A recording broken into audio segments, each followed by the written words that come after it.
Welcome back to Tendencies. I am your host, Jay Suave, And I am Jreese.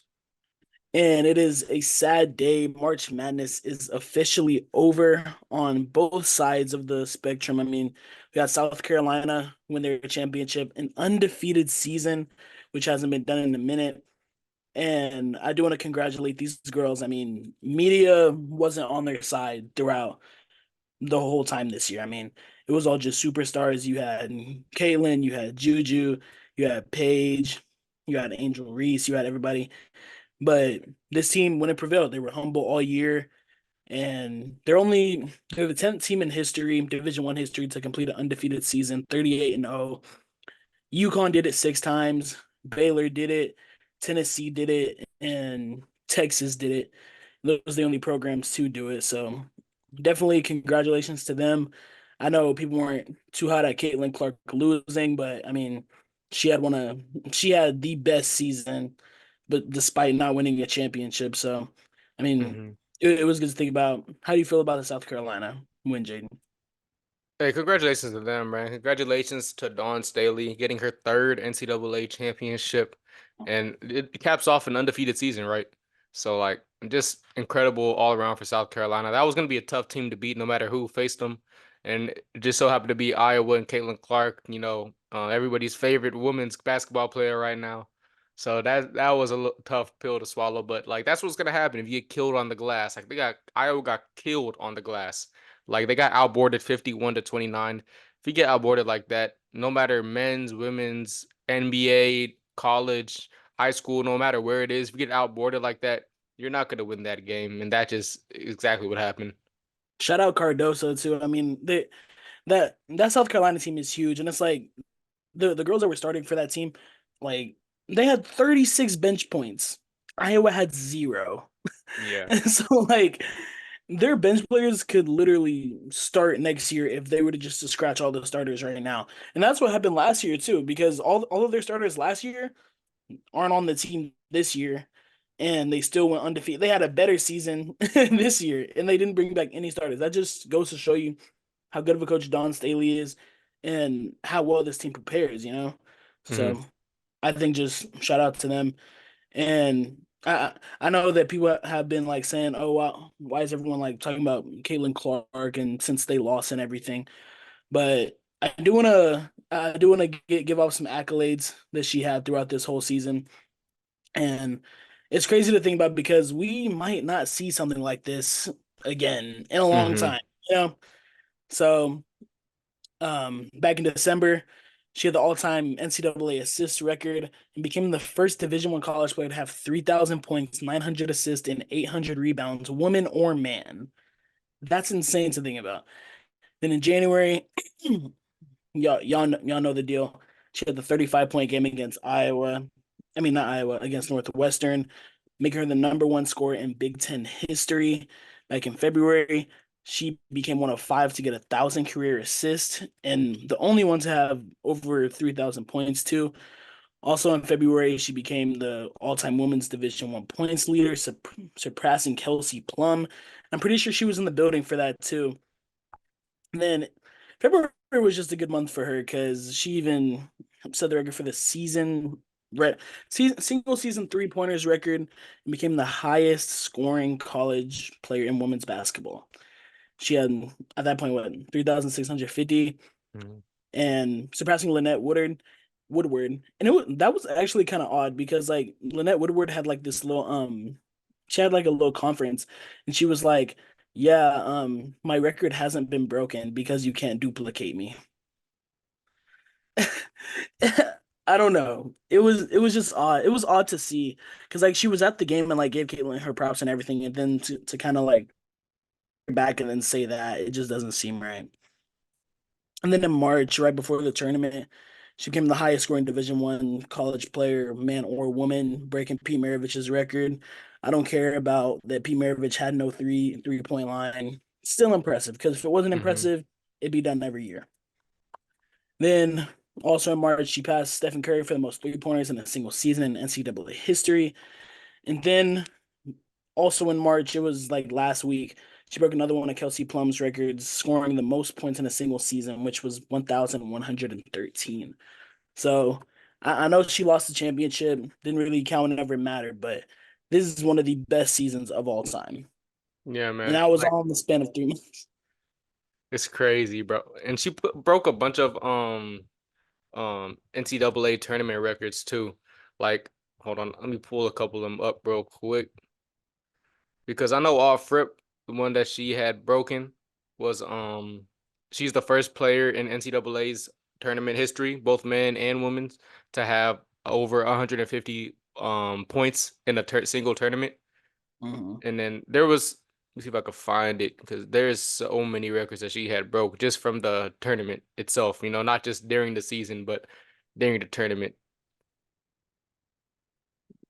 It was an impressive tournament by her, bro. No cap. hmm I was Um, thinking that, huh? you go ahead, go ahead. I was just thinking that they were gonna lose to LSU. Then I thought they were gonna lose to UConn. Honestly, I don't even think we talked about the controversial call with UConn. And hmm if y'all follow me on Twitter, I definitely had some things to say about it. But I mean, I just think UConn should have won that game. Yeah, But that's just that was a horrible call right there because Paige they Becker were was definitely literally gonna farming sink that for it, shot. bro. Paige Because Becker's had Paige a would have cashed it. hmm She had a great look at the basket. She's not missing that, but it is what it is. But I have it right here. She passed Tamika Johnson for the most career assists in the NCAA tournament history.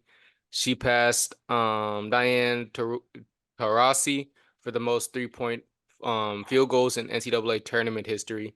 She's tied for Courtney Moses for the most threes in a game in an NCAA tournament history. Um, Became the first player in NCAA tournament history with 3 career 40-point games. Like, she's just crazy, bro. She achieved the most points in a single quarter of an NCAA championship game. Like, bro, like she's just And that insane, was one man. where she had 18 points in the quarter hunt in the national hmm championship, right? hmm That was freaking amazing, bro. And honestly, I was rooting for South Carolina and but I mean, Caitlin Clark, bro, just an insane player. And we say this week in, week out every time we see her, but it's just one of those things that you probably won't see for a minute. But there's so many good names in women's college basketball, just basketball in general. So it's like we'll probably see Juju Watkins do it. So hmm it really depends. Yeah, and even though that Angel Reese, Caitlin Clark going to the league, we still got Paige Beckers coming back for another year. We got Juju Watkins obviously coming back for another year. We got Haley Van Lith is in the transfer portal, so she's about to play another year. She's gonna Bro, try she to need to get a get a job at Chick-fil-A. She's trying to get her get back after what happened in that tournament game against Caitlin Clark, dropping 40 on her. No So cap. it should be And then another good year next year. it should be, and I'm excited for it. And in other college basketball news, just happened tonight. The UConn Huskies have won the national championship against the Purdue Boilermakers. And this was the first time a team's gone back to back since the 06-07 year with the Florida Gators, back whenever they had their whole team come back. That team was insane. And then Grant Williams came the next year and said, y'all ain't doing that again. hmm But UConn's just looked like the most complete team all year. I hmm mean, Dan Hurley is a crazy coach. Now he's going to be mentioned with the biggest coaches' names of all college basketball, and they just look like the most complete team, and they showed it in the tournament. I think they only had one close game, and that was really against Bama, and they hmm just gave Bama a fight the whole game. But other than that, it just didn't feel like they were competing with these boys. And they also had the best point differential in tournament history. hmm That's impressive because like you'll just lean and be like, dang, they're winning by 30 every game. hmm It just looks so easy to them. How'd you feel about this? Man, watching the game, I feel like it definitely seemed like it was going to be closer, especially at the half, Hmm. because the game was really close then. Edie was involved early, but once they got out of the half, Ely had a cold start, so he couldn't get really involved to like the second half of the second half. So, but by the time he was able to get hot again, it was already too late. UConn already had that double-digit lead, and they didn't give it up the rest of the game. Edie still played great, 37 points, 10 rebounds. It's just a shame that, he had that little cold slump and then once when he was cold, the rest of the team couldn't get hot either. So it just kind of put them in a bigger hole. And then what if you're and UConn just beat them all around, you know what I'm saying? They beat them on the boards 35-18. like I said earlier, if you get beat on the boards, it's really hard for you to win that basketball game. And UConn just beat Purdue at the line, 27.3% at the 3-point line, and Purdue was only 14.3% at the 3-point line. So if you're shooting efficiently from the 3-point line, that team is most likely going to win. And it was a good game to watch. Once the UConn started getting away from Purdue, that's when I was like, all right, I don't really want to watch this no more. I don't want to watch Yeah. them just run up the score. But As soon as it at got to first, them up by 9, it was crazy. yeah, yeah. So like once that first half ended, I was really enjoying the game though. And what do you think about it? Yeah, I mean, before the tournament, I was happy to talk about it. No matter, I mean, I know I gave Purdue a hard time. You remember, I was like, they're gonna lose Mhm, first round to Oakland, but honestly, I got to give it to Zach Edey, man. Like you said, 37 points, 10 boards, and he's just been a monster throughout the whole tournament. And he won Naismith Player of the Year for a reason. And I would always be like, this man is soft, this man is soft. But I mean, he showed the reason why he's one of the best players in the country. And honestly, tonight, really good showcase for his character. I mean, he was the only one that was hot on his team. Braden Smith didn't have that hot of a game, and Lance Jones didn't have that hot of a game. Fletcher Lawyer didn't. But it was one of those things where you got to put the team on your back, and that's what he did. mhm, So I won't say he did keep the game close. I mean, 15 points is a large margin to lose by. But if it wasn't for Edie, let's say he had like 24, they would have it would have been bad for this team. You feel mhm, me? And they were trying to go to him every play at the end of the stretch. They didn't even want to shoot the ball anymore because they were like, we just need points in general. We're just gonna give it to mhm, Edie down low. Donovan Klinger wasn't really guarding him down the stretch, and they would always double team Edie. So it was like Edie's getting double team, which has happened all tournament. But whenever you're gonna double team him and then kick it out, and no one's gonna make their shot, mhm, it's gonna be hard to win.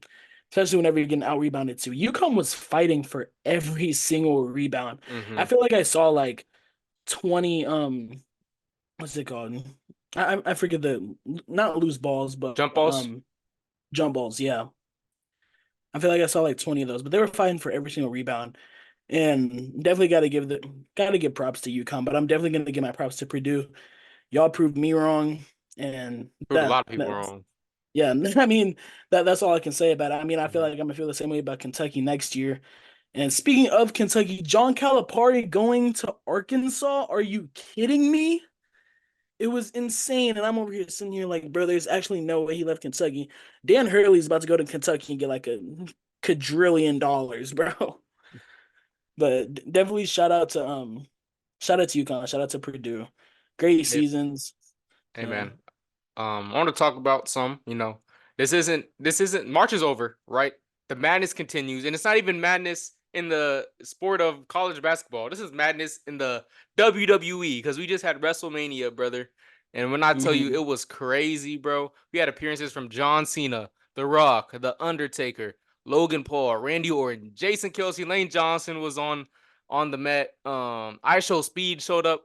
Like this is how crazy it was, Bro bro. said Like wrestling's real on God. bro, like I Show Speed showed up. Randy Orton looked at him, kicked him in the chest, picked him up, brought him over to a table, hit him with an RKO. I want to be RKO'd by Randy Orton. That's dope. But nothing's more crazier than this moment right here is when John Cena came out of nowhere. I forgot who it was, but he threw someone into a table. Table collapsed. Went on stage.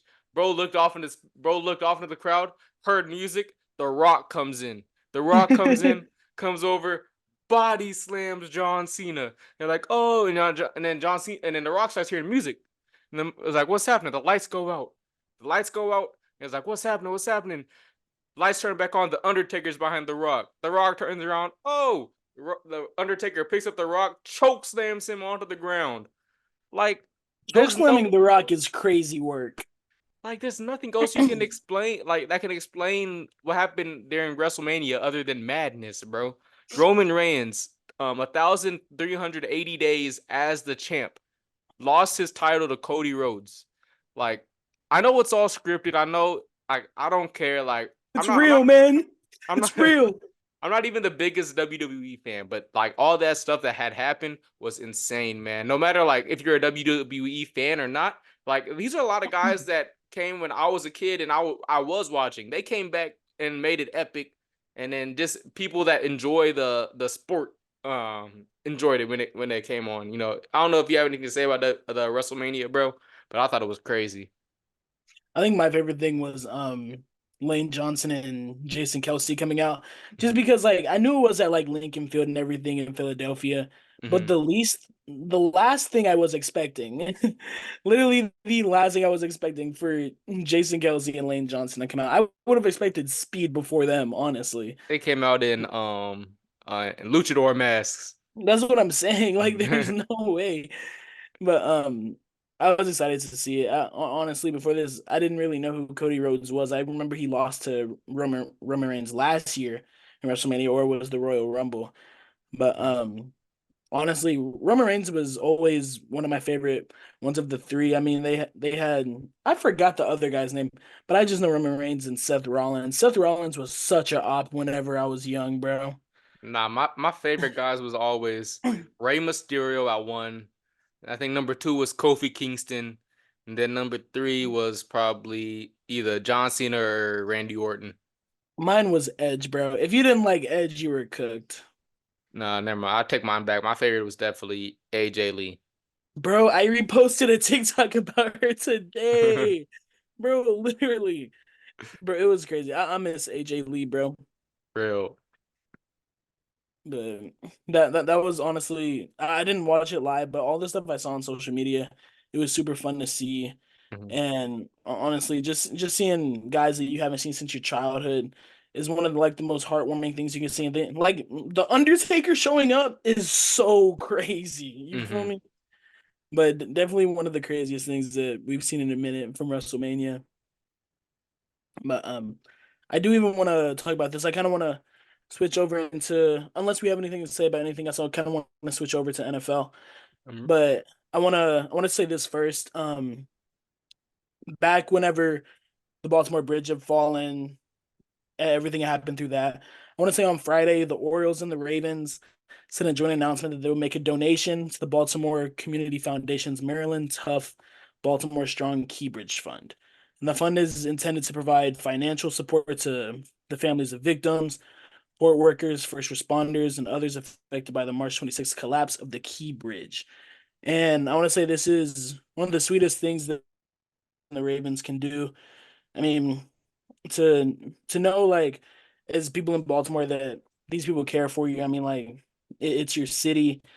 I'm glad that they're helping out, and I mean the Orioles are in season too, so it's like they do have other stuff to worry about. But to know like that they have your back, to know that the Ravens also have your back, and like the players of these teams also have your back, it was kind of it's just a sweet thing to do as a team, and I'm excited for it. I know this is gonna bring Baltimore together as a city, Maryland together as a state, just to be honest, because that's a big event, you know. But just to shift from that, I mean, back on Tuesday, the day after we had dropped the day of our video dropping, we got huge news.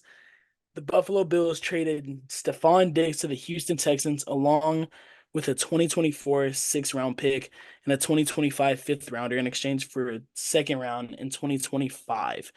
And I know, Jarius, I didn't believe you whenever I said this. I kind of just brushed it off. You told me during Pro Bowl, it's time. Mhm. Diggs, you never know. Diggs and Stroud. I was like, bro, no way that happens. But you were right, bro. And it's crazy to think about, you know? Hey, what can I say, man? I'm a prophet. Look, I told y'all back then in February, y'all thought I was crazy. I was like, I just felt it in my bones, bro. I couldn't explain it, you know what I'm saying? You know, Josh Allen, Stephon Diggs' best friend.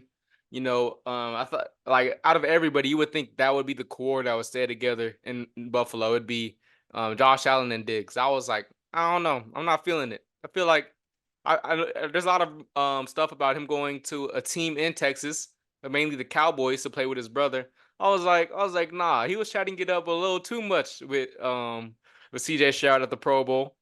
And look what happened. Like the Texans honestly the fleeced the Bills, right? All they're getting is a 2025 second round pick They and then everything else was a pretty much a pick swap, and then they get Stephon Diggs without taking his big cap hit, and the Bills are taking on a $30 million dead cap hit.